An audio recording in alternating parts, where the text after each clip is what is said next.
Casey Israel again, and today I want to talk about video games. And today I want to talk about my opinion about burned video game discs.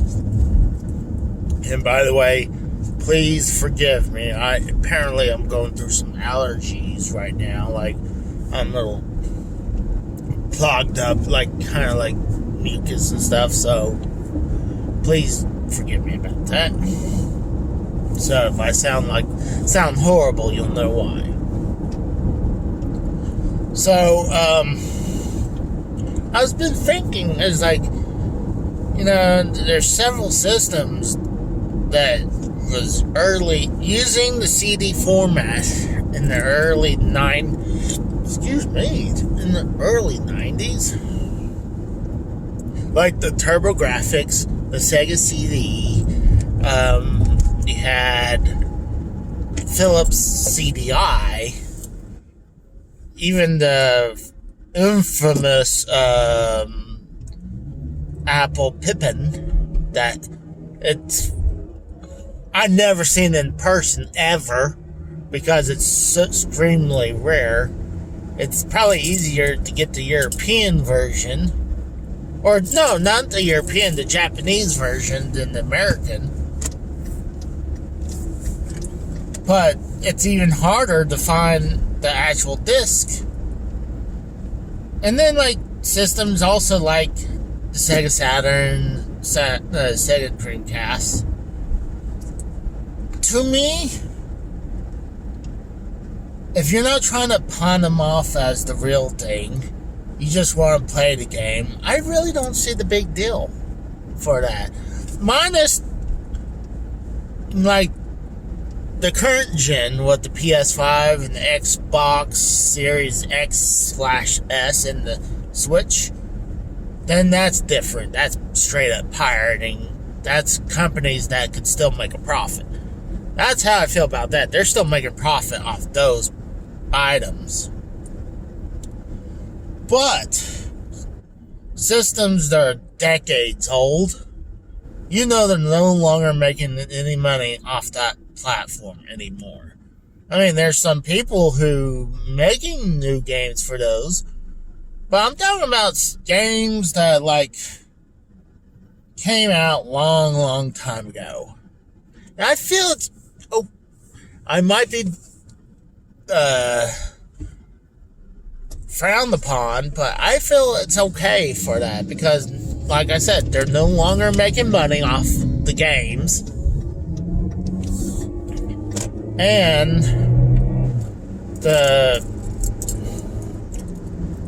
if you try not to turn around and make it look real and try to sell it off, then that's just a douchebag move.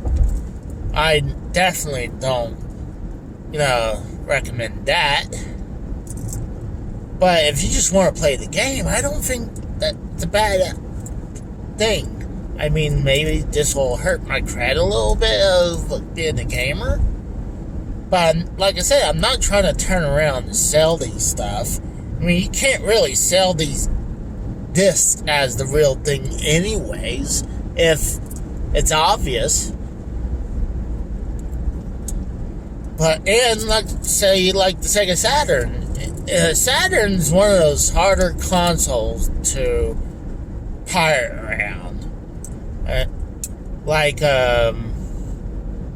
The only way I could actually play burned games on my Sega Saturn is that Flash Action Replay cartridge that I have in there.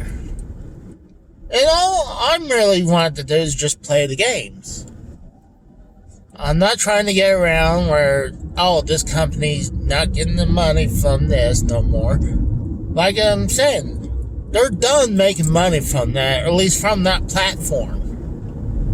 If they're making money off that game on another platform, that's different. I don't advocate that at all. Because, like I said, that company is still making off that product on the current gen. And I would even say the previous gen that I would still say is not cool. Like the PS4, the Wii U, and the Xbox One. I still feel like you have to wait at least 2 full generations back. Like right now, like, is Xbox... I would even say that it's not okay because they're still selling games digitally on the 360 and the PS3. I feel like once they pull it off the servers, they're no longer making money off it. So I feel like that's the cutting point. If they no longer have servers that where they can buy games, like the Wii U coming up is cutting the servers from the eShop. Now I think that's a bad idea, but they're probably not making that much profit off it no more, because you only have so many people who bought the Wii U. There's more people who obviously bought the 3DS and the DS than the Wii U. So I feel those should actually stay longer because, like I said, there's way more 3DS owners and DS owners than Wii U. I mean, there's only 13 million Wii U owners, and I'm currently one of them. We pretty much had it from almost damn near from the beginning, like maybe late 2012, 2013, early 2013. So yeah, I feel the cutoff is definitely when they're no longer making the money off the service, like the eShops, because they're still making money. So I feel that's still not cool to do. But like right now, you can go to Sega Dreamcast. They're not making money off that no more, unless certain countries and companies that still support it. That's one thing. Oh, screw this. I'm currently trying to go watch Doctor Strange, but this theater looks pretty dang packed, and I wouldn't doubt it. There's not going to be a chance to get a spot. So, I'm actually be right back, guys. Alright, guys, and I'm back. The reason I cut out of middle of this video is because, one, I was driving to the theater because I've been wanting to watch Doctor Strange 2 for a while, but I got out and I had a blast watching it. So, continuing. See, I mean, yeah, people can fake game CDs or game disc, but then that's that's a douchebag move where you're trying to make money off fake product. And I'm not looking to make a fake product and sell it off. I just want to be able to play some games that you could do and for your own use when they're not, like I said, they're not making no more money off of it, at least on that platform. I mean, those platforms are dead, except minus the indie promotions that makes game discs or game cartridges. So I would say that definitely you shouldn't do, but you know, like games like Dragon, was it? You know, that really expensive CD game from Saturn was like Dragon Saga. I'm trying to remember, but it's very expensive. Like, I just if I want to play that, I just want to be able to play it. But if, like I say, if you try to make a profit, that's one thing. That's bad. That's not good. So, I mean, it's kind of like how you buy a reproduction of a game that actually exists. If you're not trying to turn around and sell it, that's one thing. I mean, it does happen where, people die and they're like, oh, this is an expensive game, and then you find out it's fake. But I don't think people a lot of good people wouldn't do that as an intention. Of course, there's going to be douchebags to do that, because like when I was in Pennsylvania, there was someone at the flea market, and I noticed like, oh shoot, they got a rare game. Then I saw that they had another rare game. I was like, okay, this is throwing red flags now. And when I saw pretty much the final, this was strike 3, when I saw Super Mario 2, with pretty much the logo with All-Star, I was like, okay, you know what? I now know this guy's selling fakes. So, that's when I feel stuff like that is bad. And if you're pirating games for current consoles and even the previous consoles, like I said before, I feel anything that still has the eShop open, I think you shouldn't, definitely not pirate games through those systems, because they're still making money off. I mean, look, PS3 was going to shut down, and a PS Vita, or maybe I believe the PSP Vita was shutting down their eShops. But then the whole outrage for it, even though those are dead consoles. I mean, PS3 hadn't been relevant probably since, the latest, 2015? Maybe, probably latest 2016. And we're 6 years later, And yes, there are PS4 games and Xbox One games still coming out. And honestly, I would say that's not cool to do. But I feel that actually I was about to go game shopping, but I just realized the store is closed. So I'm going to go ahead and turn around and go home. People won't let my ass in.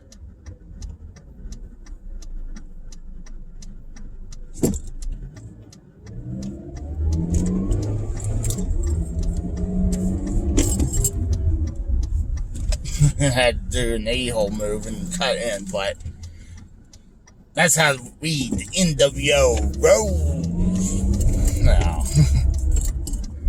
But yeah, those disc games, they're from PS1, PS2, and Xbox, and before. I think that stuff should be okay if you're able to,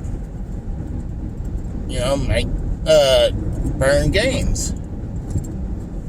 And if you're playing it on that system, if you're trying to take an Xbox One or an Xbox Series X or X, and you try to put a burn copy of an Xbox game, and then you shouldn't be allowed to do that. And obviously the same thing with PS4, because they're still making PS4 games, and a lot of them are backward compatible to the PS5. So it's a gray area. I think I kind of changed on my stance, because mainly, like I said, they're not making no more money off of it. So I don't see the big deal if you want to burn a copy of a really old game for a really old system. So, I mean,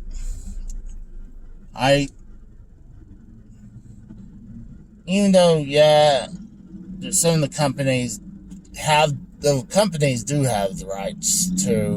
copyrights to those games. It's kind of hard to catch them all. I mean, Nintendo's usually one of those people that goes around and try to catch all of them, but if I feel like you're not, like I said, you're no longer making money, then there's no, I'm like, where's the harm?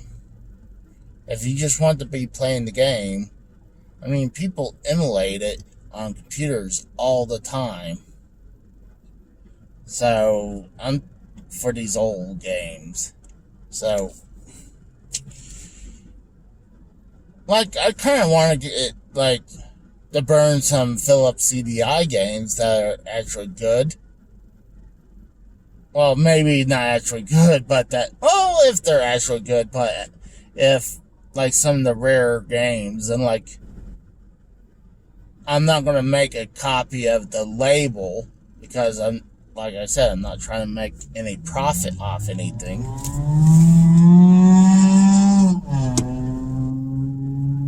So, that's pretty much it. I know it kind of rambling and maybe talking in circles a little bit. But, as cartridge, it depends, though.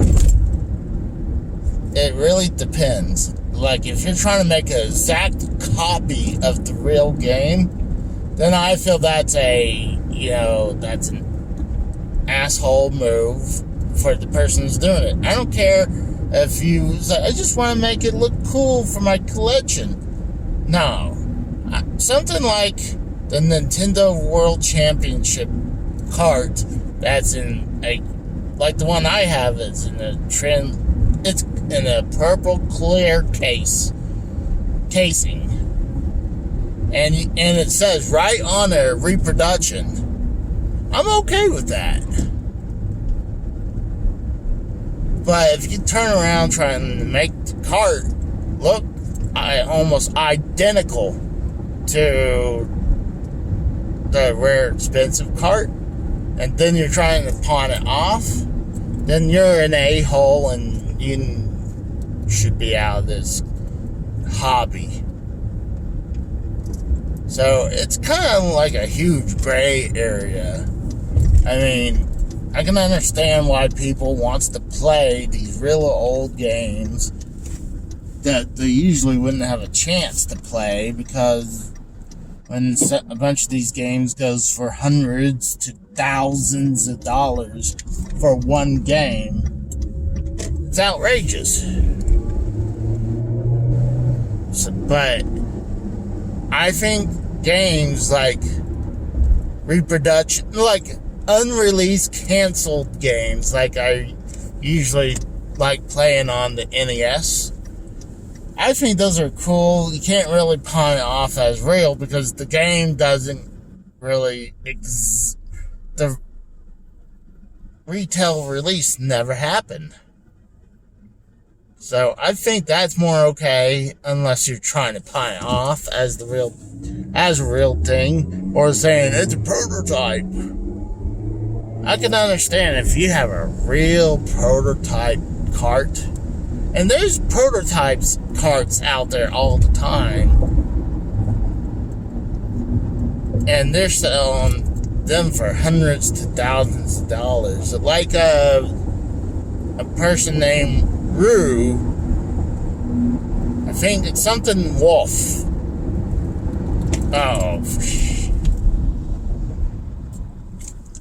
Has a prototype to the NES version of Earthbound. And to me, that's probably worth thousands of dollars. I mean, there's only less than a few copies of those prototypes out there. And yes, now with Wii U and the Switch, you're able to play the real game. I have like a reproduction version of the NES Earthbound,